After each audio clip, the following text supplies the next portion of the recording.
Hai para majikanku, gimana kabar kalian? Aku harap kalian selalu dalam keadaan baik.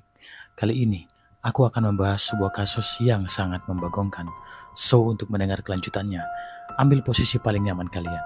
Siapkan cemilan dan minuman kalian. Semoga kalian menikmatinya. Dan true story, kita mulai.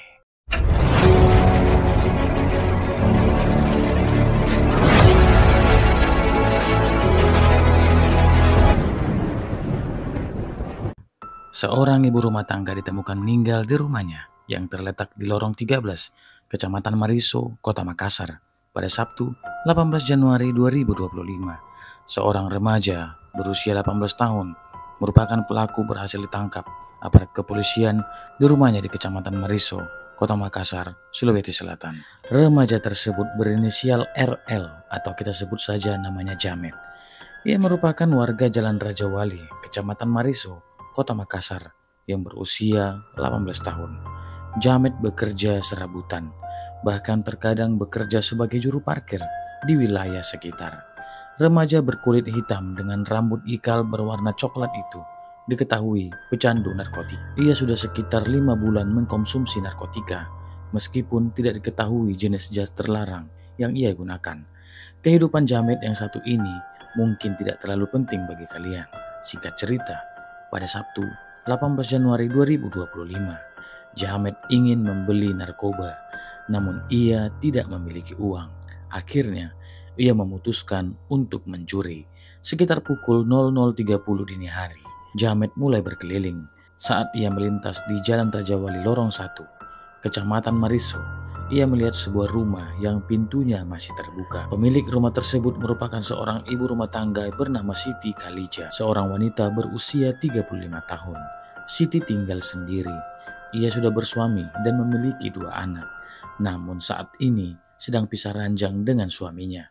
Suaminya sendiri sedang berada di luar daerah bersama anak-anaknya. Melihat kondisi tersebut, Jamet pun memutuskan untuk mencuri di rumah itu. Dengan cara mengendap-endap, Jamet masuk ke dalam rumah.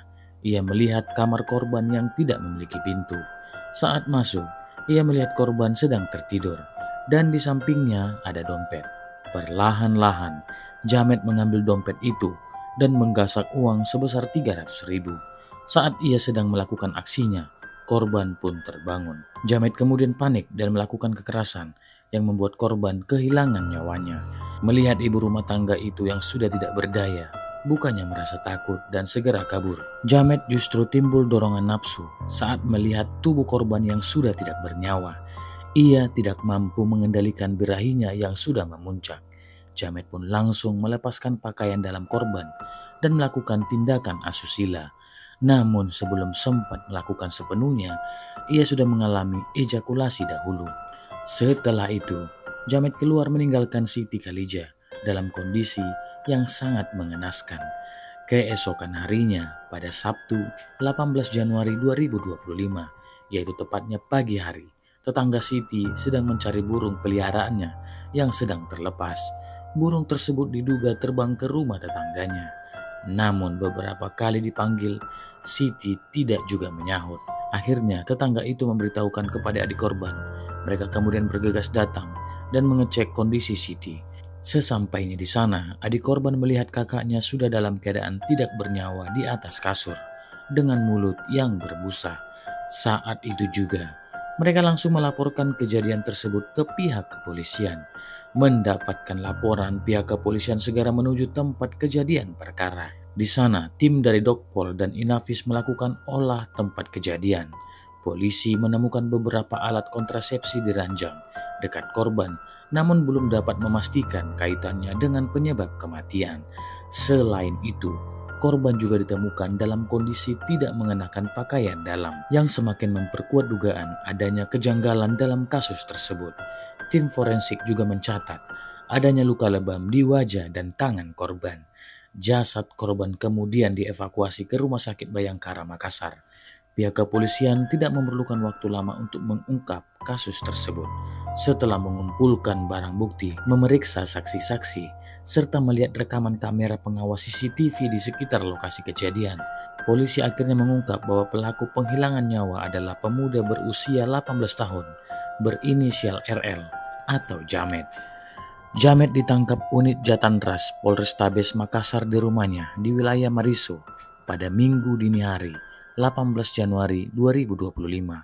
Awalnya, Jamet sempat mengelabui petugas dengan mengaku bahwa usianya masih 16 tahun. Namun setelah dilakukan pengecekan ke rumahnya, ternyata usianya sudah mencapai 18 tahun atau bukan anak-anak di bawah umur, sehingga dapat dilangsungkan proses secara hukum yang menyeluruh.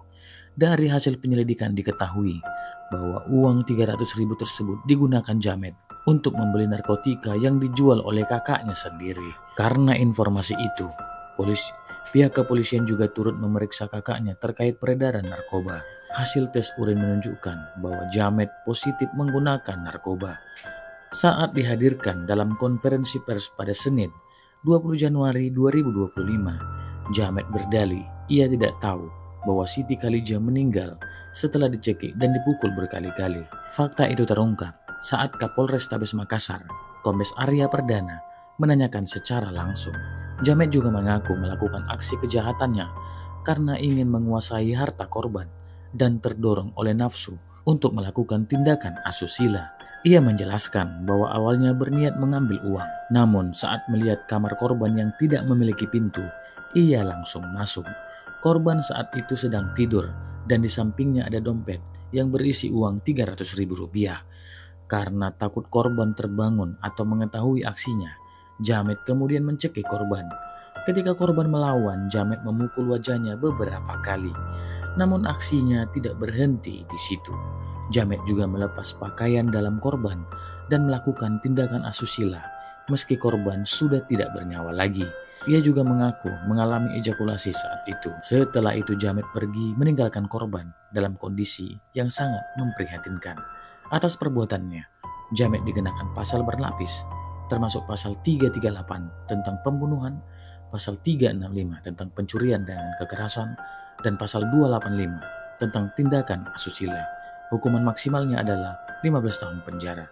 Itulah tadi pembahasan kita para majikanku. Kisah seorang remaja pecandu narkoba yang awalnya berniat mencuri, namun akhirnya melakukan tindakan kekerasan dan asusila yang merenggut nyawa seorang ibu rumah tangga. Bagaimana pendapat kalian para majikanku? Tulis komentar kalian di bawah ya. Jangan lupa like, subscribe, dan bagikan video ini jika bermanfaat. Terima kasih sudah menonton. Salam sehat.